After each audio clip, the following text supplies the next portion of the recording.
ನಮಸ್ಕಾರ ಸ್ನೇಹಿತರೆ, welcome back to ಅಮ್ಮ ಮಕ್ಕಳ ಪ್ರಪಂಚ ಯೂಟ್ಯೂಬ್ ಚಾನಲ್.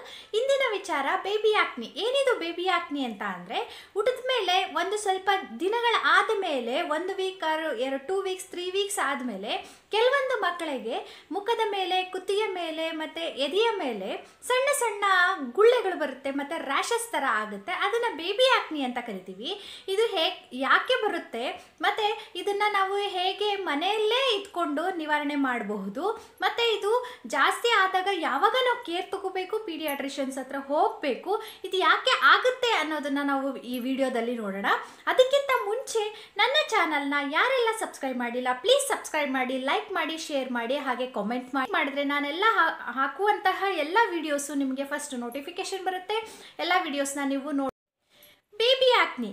ಏನಿದು ಬೇಬಿ ಆಕ್ನಿ ಅಂದರೆ, ಹುಟ್ಟದ ಮೇಲೆ ಒಂದು 4 ರಿಂದ 5 ದಿನಗಳಾದ ಮೇಲೆ, ಅಥವಾ ಕೆಲವೊಂದು ಮಕ್ಕಳಿಗೆ 1 ವೀಕು ಅಥವಾ 2 ವೀಕ್ಸ್ 3 ವೀಕ್ಸ್ ಆದಮೇಲೆ ಮುಖದ ಮೇಲೆ ಮತ್ತು ಕುತ್ತಿಗೆ ಕೆಳಗಡೆ ಮತ್ತು ಎದೆಯ ಮೇಲೆ ಸಣ್ಣದಾದಂತಹ ಕೆಂಪು ಗುಳ್ಳೆಗಳು ಕಾಣಿಸ್ಕೊಳ್ತಾ ಇರುತ್ತೆ. ಈ ಗುಳ್ಳೆಗಳನ್ನ ನಾವು ಬೇಬಿ ಆಕ್ನಿ ಅಂತ ಕರಿತೀವಿ. ಈ ಬೇಬಿ ಆಕ್ನಿಲಿ 2 ಟೈಪ್ಸ್ ಬೇಬಿ ಆಕ್ನಿ ಇದೆ. ಅದು ನ್ಯೂ ಬಾರ್ನ್ ಬೇಬಿ ಆಕ್ನಿ ಒಂದು, ಇನ್ನೊಂದು ಇನ್ಫ್ಯಾಂಟೈಲ್ ಬೇಬಿ ಆಕ್ನಿ. ಈ 2 ಟೈಪ್ಸ್ ಬೇಬಿ ಆಕ್ನಿ ಇದೆ. ಈ ಎರಡರಲ್ಲಿ ಯಾವುದು ಡೇಂಜರಸ್, ಯಾವುದು ನಾರ್ಮಲ್ ಅನ್ನೋದನ್ನ ನಾವು ಈಗ ನೋಡಿ. New Born baby ಆಕ್ನಿ type 1. New Born baby ಆಕ್ನಿ, this is completely normal. 100% ಬೇಬೀಸಲ್ಲಿ 20% ಬೇಬೀಸ್ಗೆ ಈ ನ್ಯೂ ಬಾರ್ನ್ ಬೇಬಿ ಆಕ್ನಿ ಅನ್ನೋದು ಬರುತ್ತೆ. ಈ ನ್ಯೂ ಬಾರ್ನ್ ಬೇಬಿ ಆಕ್ನಿ ಯಾಕೆ ಬರುತ್ತೆ, ಯಾವಾಗ ಬರುತ್ತೆ ಅಂದರೆ, ಇದು ನಾರ್ಮಲ್ ಆಗಿ ಬರೋದು ಫಸ್ಟ್ 2-3 ವೀಕ್ಸಲ್ಲಿ ಬರುತ್ತೆ. ಇದು ಬಂದು ಅಪ್ ಟು 5 ಮಂತ್ಸ್ ತನಕ ಕೆಲವೊಂದು ಬೇಬಿಗಳಲ್ಲಿ ಇರುತ್ತೆ. ನನ್ನ ಮಗನಿಗೂ ಅಷ್ಟೇ, ಹುಟ್ಟಿದ 6 ದಿನದಿಂದ ಇವನಿಗೆ ಸ್ಟಾರ್ಟ್ ಆಗಿದ್ದು 5 ಮಂತ್ಸ್ ಕಂಪ್ಲೀಟ್ ಆಗೋ ತನಕನೂ ಅದು ಬೇಬಿ ಆಕ್ನಿ ಅನ್ನೋದು ಅವನ ಫೇಸ್ ಮೇಲೆ ಕಾಣಿಸ್ತಾ ಇತ್ತು. ಅದು ಏನೇನೆಲ್ಲ ನಾನು ಮಾಡಿದ್ದೀನಿ ಅಂತ ನಿಮ್ಮ ಹತ್ರ ಹೇಳಕ್ಕೆ ಈ ವಿಡಿಯೋ ಮಾಡ್ತಾ ಇದ್ದೀನಿ. ಫಸ್ಟ್ ಆಫ್ ಆಲ್, ಈ ನ್ಯೂ ಬಾರ್ನ್ ಬೇಬಿ ಆಕ್ನಿ 20% ಮಕ್ಕಳಲ್ಲಿ, ನ್ಯೂ ಬಾರ್ನ್ ಮಕ್ಕಳಲ್ಲಿ ಬರುತ್ತೆ ಅಂತ ಹೇಳಬಹುದು. ಇದು ಕಂಪ್ಲೀಟ್ಲಿ ನಾರ್ಮಲ್. ಎಲ್ಲ ಮಕ್ಕಳಿಗೂ ಬರುತ್ತೆ ಹೋಗುತ್ತೆ, ಅದೇನು ಪ್ರಾಬ್ಲಮ್ ಆಗಲ್ಲ, ಅದರಿಂದ ಏನೂ ತೊಂದರೆ ಆಗಲ್ಲ. ಮತ್ತು ಇನ್ಫ್ಯಾಂಟೈಲ್ ಬೇಬಿ ಆಕ್ನಿ ಟೈಪ್ 2. ಈ ಇನ್ಫ್ಯಾಂಟೈಲ್ ಬೇಬಿ ಆಕ್ನಿ ಅಂದರೆ ಏನಪ್ಪ ಅಂತಂದರೆ, ಮಕ್ಕಳು ಹುಟ್ಟಿದ ಮೇಲೆ 6 ವಾರ ಅಥವಾ 7 ವಾರ ಆದ ನಂತರ, ಅಥವಾ 9 ವಾರ, 3 ತಿಂಗಳಿಂದ 6 ತಿಂಗಳ ಒಳಗಡೆ ಬರುವಂತಹ ಆಕ್ನಿನ ನಾವು ಇನ್ಫ್ಯಾಂಟೈಲ್ ಬೇಬಿ ಆಕ್ನಿ ಅಂತ ಕರಿತೀವಿ.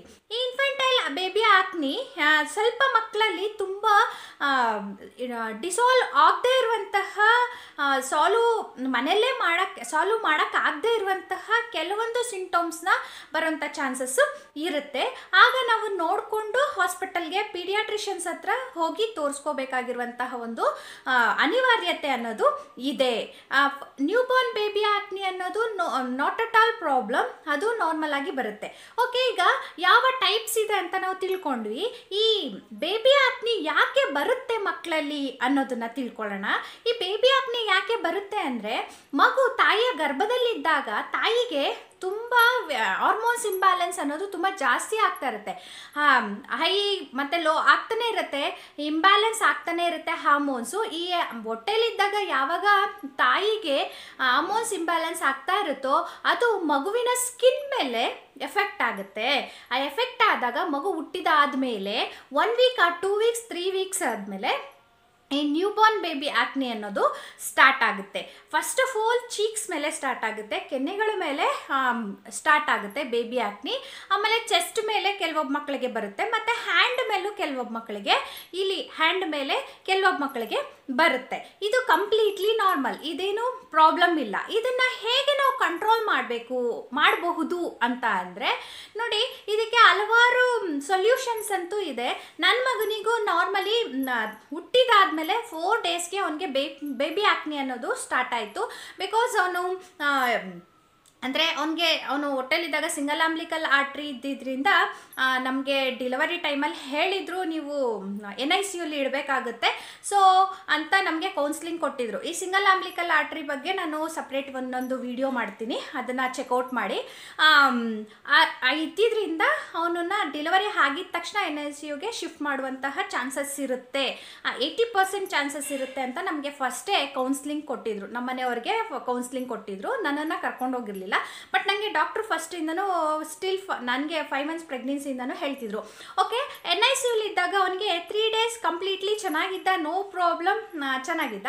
3-4th ಡೇಯಿಂದ ಅವನಿಗೆ ಚೀಕ್ ಮೇಲೆ ಸಣ್ಣ ಸಣ್ಣ ಪಿಂಪಲ್ಸ್ ಆಗೋಕ್ಕೆ ಸ್ಟಾರ್ಟ್ ಆಯಿತು. ನನಗೆ ಭಯ ಆಯಿತು, ಯಾಕೆಂದರೆ ನನ್ನ ದೊಡ್ಡ ಮಗಳಿಗೆ ಆ ಥರದ್ದೇನೂ ತೊಂದರೆ ಇರಲಿಲ್ಲ, ಬೇಬಿ ಆಕ್ನಿ ಆಗಲಿ ಆ ಥರದ್ದೇನೂ ಬಂದಿರಲಿಲ್ಲ. ನನಗೆ ಭಯ ಆಯಿತು ಏನಿದು ಅಂತ. ಸೊ ಆಮೇಲೆ ಡಾಕ್ಟರ್ನ ಕೇಳಿದಾಗ ಅವರು ಹೇಳಿದ್ರೆ ನೋ ಪ್ರಾಬ್ಲಮ್, ಇದು ನ್ಯೂಬೋರ್ನ್ ಬೇಬಿ ಆಕ್ನಿ ಅಂತ, ಅದು ಬರುತ್ತೆ ಹೋಗುತ್ತೆ, ನೋ ಪ್ರಾಬ್ಲಮ್, ಅದು ತಾನಾಗೆ ಹೋಗುತ್ತೆ, ನೀವು ಭಯ ಪಡೋಂಥದ್ದೇನೂ ಇಲ್ಲ ಅಂತ. ಓಕೆ, ನಾವು ಮನೆಗೆ ಬಂದ್ವಿ. ಮನೆಯಾಗಿ ಬಂದಮೇಲೆ ಇನ್ನೂ ಜಾಸ್ತಿ ಆಯಿತು. ಅವನು ಸ್ಕಿನ್ನು ಡಾರ್ಕ್ನೆಸ್ ಆಗಿಬಿಡ್ತು, ಮತ್ತು ಒಂಥರ ಫುಲ್ಲು ಕೈ ಎಲ್ಲ ಮುಟ್ಟಿದ್ರೆ ಮಕ್ಳ ಸ್ಕಿನ್ ಸಾಫ್ಟಾಗಿರುತ್ತಲ್ವ, ಒಂದು ಹಾರ್ಡ್ ಆಗಿಬಿಡ್ತು ಸ್ಕಿನ್ನು. ಈ ಫುಲ್ಲು ಚೀಕ್ಸ್ ಎಲ್ಲ ನನಗೆ ಒಂದು ಮುಟ್ಟಿದ್ರೆ ಸಾಕು ಒಂಥರ ಹಾರ್ಡ್ ಆಗ್ತಿತ್ತು. ಭಯ ಆಯಿತು. ಮತ್ತೆ ಪೀಡಿಯಾಟ್ರಿಷನ್ ಹತ್ರ ಹೋದೆ, ಪೀಡಿಯಾಟ್ರಿಷನ್ ಹತ್ರ ಹೋದೆ. ಅಲ್ಲಿ ಅವರು ಹೇಳಿದ್ರು ಇದೇನು ಪ್ರಾಬ್ಲಮ್ ಇಲ್ಲ, ನ್ಯೂಬೋರ್ನ್ ಬೇಬಿ ಆಕ್ನಿ, ಇದರಿಂದ ಏನೂ ತೊಂದರೆ ಆಗಲ್ಲ, ಬಟ್ ಇನ್ಫ್ಯಾಂಟೈಲ್ ಬೇಬಿ ಆಕ್ನಿ ಬಂದಾಗ ನೀವು ಸ್ವಲ್ಪ ಕೇರ್ ತಗೋಬೇಕು ಅಂತ. ಸೊ ಇನ್ಫ್ಯಾಂಟೈಲ್ ಬೇಬಿ ಆಕ್ನಿ ಯಾವಾಗ ಬರುತ್ತೆ? 3 to 6 ಮಂತ್ಸ್ ಒಳಗಡೆ ಬರುತ್ತೆ. 3 to 6 ಮಂತ್ಸ್ ಒಳಗಡೆ ಬಂದು ಅದು ಸ್ಟಿಲ್ 3 years ತನಕ ಇರ್ಬೋದಂತೆ, ಅಥವಾ 6 years ತನಕ ಇರ್ಬೋದಂತೆ. ಅದು ಕಂಪೇರ್ ಟು ಒಂದು ಬೇಬಿಯಿಂದ ಇನ್ನೊಂದು ಬೇಬಿಗೆ ತುಂಬ ಇಂಡಿವಿಜುವಲ್ ಡಿಫ್ರೆನ್ಸಸ್ ಇರುತ್ತೆ. ಸೊ ಈ ಬೇಬಿ ಆಕ್ನಿ ಅನ್ನೋದು ಭಯ ಪಡೋಂಥದ್ದಲ್ಲ. ನ್ಯೂಬೋರ್ನ್ ಬೇಬಿ ಆಕ್ನಿ ಏನು ಭಯ ಪಡೋಂಥದ್ದಿಲ್ಲ. ಇನ್ಫ್ಯಾಂಟೈಲ್ ಬೇಬಿ ಆಕ್ನಿ ಜಸ್ಟ್ 2% ಬೇಬೀಸ್ಗೆ ಬರುತ್ತಂತೆ. ಸೊ ಹಾಗಾಗಿ ಅದನ್ನು ಭಯ ಪಡೋ ಅವಶ್ಯಕತೆ ಇಲ್ಲ. ಬಟ್ ಒಂದ್ಸತಿ ಪೀಡಿಯಾಟ್ರಿಷನ್ ಸಲಹೆ ತಗೊಂಡ್ರೆ ಬೆಟರ್. ಓಕೆ, ಈ ಬೇಬಿ ಆಕ್ನಿ ಅಂದರೆ ಏನು ಅಂತ ಗೊತ್ತಾಯಿತು, ಮತ್ತು ಅದರ ಟೈಪ್ಸ್ ಗೊತ್ತಾಯಿತು ನಮಗೆ.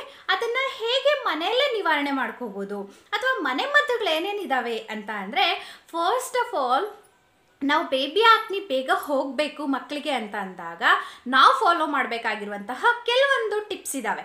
ಅದು ಏನಪ್ಪ ಅಂದರೆ, ಫಸ್ಟ್ ಆಫ್ ಆಲ್ ನಾವು ಬೇಬಿ ಸ್ಕಿನ್ನನ್ನು ಯಾವಾಗಲೂ ಡ್ರೈ ಆಗಿಟ್ಟಿರಬೇಕು. ಅಂದರೆ ವೆಟ್ ಆಗೋಕ್ಕೆ ಬಿಡಬಾರ್ದು, ಕಂಪ್ಲೀಟ್ಲಿ ಡ್ರೈ ಆಗಿರಬೇಕು. ಅಂದರೆ ಫೇಸ್ ವಾಶ್ ಆಗಾಗ ಮಾಡ್ತಿರ್ಬೇಕು. ಆಗಾಗ ಅಂದರೆ ನವಜಾತ ಶಿಶುಗಳಿಗೆ ಯಾವಾಗಲೂ ಮುಖ ತೊಳಿತಾ ಇರೋದಲ್ಲ, ಬಟ್ ಆದರೆ ವಾರ್ಮ್ ವಾಟರಿಂದ ಪರ್ ಡೇ 2 ಆದ್ರೂ ಮುಖನ ಕಂಪ್ಲೀಟಾಗಿ ಒರೆಸ್ಕೊಳ್ಳುವಂಥದ್ದು, ಕಂಪ್ಲೀಟಾಗಿ ಡ್ರೈ ಮಾಡುವಂಥದ್ದು. ಮತ್ತು ನಾವು ಫೀಡ್ ಮಾಡಿದಾಗೆಲ್ಲ ಬೇಬಿಗೆ ಹಾಲು ಏನಾದರೂ ಸೈಡಲ್ಲೆಲ್ಲ ಬಂದಾಗ ಅದನ್ನು ನೀಟಾಗಿ ವೈಪ್ ಮಾಡುವಂಥದ್ದು. ಇದನ್ನು ಕಂಪ್ಲೀಟ್ಲಿ ನಾವು ಮಾಡಲೇಬೇಕು. ಬಿಕಾಸ್ ಯಾಕೆಂದರೆ ಬೇಬಿ ಸ್ಕಿನ್ ತುಂಬ ಡ್ರೈ ಆಗಿದ್ದಷ್ಟು ಬೇಗ ಅದು ಪಿಂಪಲ್ಸ್ ಅನ್ನೋದು ಅಥವಾ ಆಕ್ನಿ ಅನ್ನೋದು ಬೇಗ ಹೋಗುತ್ತೆ. First point. ಮತ್ತು ಸೆಕೆಂಡ್ ಪಾಯಿಂಟ್, ನಾವು ಅದಕ್ಕೆ ಯಾವುದೇ ರೀತಿಯಾದಂತಹ ಲೋಷನ್, ಕ್ರೀಮ್ ಹಚ್ಚೋದ್ರಿಂದ ಅಥವಾ ಬೇರೆ ಆಯಿಂಟ್ಮೆಂಟ್ಸ್ ಹಚ್ಚೋದ್ರಿಂದ ಹೋಗುತ್ತೆ ನೋ, ಯಾವ ಆಯಿಂಟ್ಮೆಂಟು ಡಾಕ್ಟರ್ ಪೀಡಿಯಾಟ್ರಿಷನ್ನ ಸಲಹೆ ಇಲ್ಲದೆ ನಾವು ಯಾವುದೇ ಕಾರಣಕ್ಕೂ ಯೂಸ್ ಮಾಡಬಾರ್ದು. ಮತ್ತು ನನಗೆ ನನ್ನ ಮಗನಿಗೆ ಏನು ಹೇಳಿದ್ರು ಅಂತ ಅಂದರೆ, ನಾನು ಮತ್ತೆ ಪೀಡಿಯಾಟ್ರಿಷನ್ ಹತ್ರ ಹೋಗಿದ್ದ ಕಾರಣ ಅವರು ಹೇಳಿದ್ರು ಕಂಪ್ಲೀಟ್ಲಿ ಫೇಸ್ನ ಎಲ್ಲ ಕಂಪ್ಲೀಟ್ ಬಾಡಿನ, ಬೇಬಿ ಬಾಡಿನ ನೀಟಾಗಿ ಡ್ರೈ ಇಟ್ಕೊಳ್ಳಿ, ಕ್ಲೀನಾಗಿ ಇಟ್ಕೊಳ್ಳಿ. ಮತ್ತು ಮೇನ್ ಇಂಪಾರ್ಟೆಂಟ್, ಸ್ವಲ್ಪ ಪ್ರಮಾಣದಲ್ಲಿ ಏನದು ಬೇಬಿ ಲೋಷನ್, pH ಬ್ಯಾಲೆನ್ಸ್ ಇರುವಂತಹ ಬೇಬಿ ಲೋಷನನ್ನು ಸ್ವಲ್ಪ ಮಟ್ಟಿಗೆ ಅಪ್ಲೈ ಮಾಡಬೇಕು ಫೇಸಿಗೆ. ಮತ್ತು ಎಲ್ಲೆಲ್ಲಿ ಆಕ್ನಿ ಇರುತ್ತಲ್ಲ ಅಲ್ಲಿ per day 1 time pH balance ಇರುವಂತಹ ಲೋಷನ್ಸ್ನೇ ನಾವು ಯೂಸ್ ಮಾಡಬೇಕಾಗುತ್ತೆ ಬೇಬೀಸ್ಗೆ. ಹಂಗಾಗಿ ಅದನ್ನು ಅಪ್ಲೈ ಮಾಡೋದ್ರಿಂದನೂ ಬೇಗ ಹೋಗುತ್ತೆ. ಮತ್ತು ಥರ್ಡ್ ಪಾಯಿಂಟ್, ಮೇನ್ ಇಂಪಾರ್ಟೆಂಟ್ ಆಗಿ ಎಲ್ಲೆಲ್ಲೆಲ್ಲ ಬೇಬಿ ಆಕ್ನಿ ಬಂದಿರುತ್ತಲ್ವ, ಆ ಬೇಬಿ ಆಕ್ನಿಗೆ ಫಸ್ಟ್ ಒಂದು ಇಂಪಾರ್ಟೆಂಟ್ ಆಗಿರುವಂತಹ ಒಂದು ಹೋಮ್ ರೆಮಿಡಿ ಅಂತ ಹೇಳ್ಬೋದು.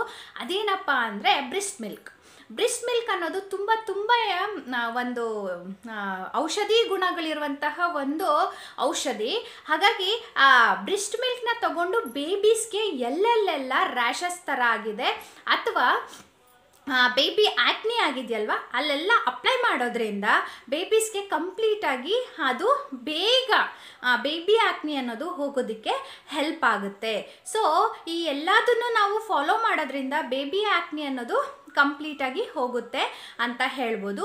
ಯಾರೂ ಭಯ ಪಡೋ ಅವಶ್ಯಕತೆ ಇಲ್ಲ. ನೋಡಿ, ಬೇಬಿ ಆ್ಯಕ್ನಿ ಜಾಸ್ತಿ ಯಾವಾಗ ನಾವು ಟೆನ್ಷನ್ ತಗೋಬೇಕು ಅಂತ ಅಂದಾಗ ಕಂಪ್ಲೀಟಾಗಿ ದಪ್ಪ ದಪ್ಪ ರ್ಯಾಷಸ್ ಥರ, ಅಂದರೆ ದಪ್ಪ ದಪ್ಪ ಪಿಂಪಲ್ ಆಗಿ ಅದ್ರ ಮೇಲೆ ಒಂದು ವೈಟು ಕಲರು ಗುಳ್ಳೆ ಥರ ಆಗಿ ತುಂಬ ದಪ್ಪ ಇರುತ್ತೆ. ಮಗು ತುಂಬ ಗಲಾಟೆ ಮಾಡ್ತಾ ಇದೆ, ಇರಿಟೇಟ್ ಆಗ್ತಾ ಇದೆ, ಬೇಬಿ ಕಂಪ್ಲೀಟಾಗಿ ಬ್ರೆಸ್ಟ್ ಮಿಲ್ಕ್ ತಗೋತಿಲ್ಲ, ಎನಫ್ ಬ್ರೆಸ್ಟ್ ಮಿಲ್ಕ್ ತಗೋತಿಲ್ಲ ಅನ್ನೋದು ನಾವು ನಮ್ಮ ತಾಯಿಗಳಿಗೆ ಗೊತ್ತಾಗುತ್ತಲ್ವ. ಅದನ್ನು ನಮಗೆ ಗೊತ್ತಾದಾಗ ನಾವು ಪೀಡಿಯಾಟ್ರಿಷನ್ ಹತ್ರ ಹೋಗಿ ಒಂದು ಸಜೆಷನ್ ತೊಗೊಳ್ಳೋದು ತುಂಬ ಇಂಪಾರ್ಟೆಂಟ್. ಹಾಗಂತ ಅಂದ್ಬಿಟ್ಟು ಸುಮ್ಮನೆ ಅಂದರೆ ನ್ಯೂ ಬಾರ್ನ್ ಬೇಬಿ ಆ್ಯಕ್ನಿ ಬಂದಿದೆ ಅಂದಿದ ತಕ್ಷಣ ಪೀಡಿಯಾಟ್ರಿಷನ್ ಹತ್ರ ಹೋಗೋದಕ್ಕಿಂತ ಎಲ್ಲ ಟಿಪ್ಸ್ನ ಫಾಲೋ ಮಾಡಿದ್ರೆ ಕಂಪ್ಲೀಟಾಗಿ ವಿತಿನ್ 3 ಮಂತ್ಸ್ ಅಥವಾ 4 ಮಂತ್ಸ್ ಅಷ್ಟರಲ್ಲಿ ಬೇಬಿ ಆ್ಯಕ್ನಿ ಅನ್ನೋದು ಕಂಪ್ಲೀಟಾಗಿ ಹೋಗ್ಬಿಡುತ್ತೆ. ಅಲ್ಲಿ ತನಕ ಬೇಬಿ ಆ್ಯಕ್ನಿ ಇರೋ ತನಕ ಬೇಬೀಸ್ ಚೀಕ್ಸ್ ಎಲ್ಲ ಸ್ವಲ್ಪ ರಫ್ ಆಗಿರುತ್ತೆ. ದಟ್ಸ್ ಕಂಪ್ಲೀಟ್ಲಿ ನಾರ್ಮಲ್, ಏನು ವರಿ ಆಗೋಂಥದ್ದು ಬೇಕಾಗಿಲ್ಲ.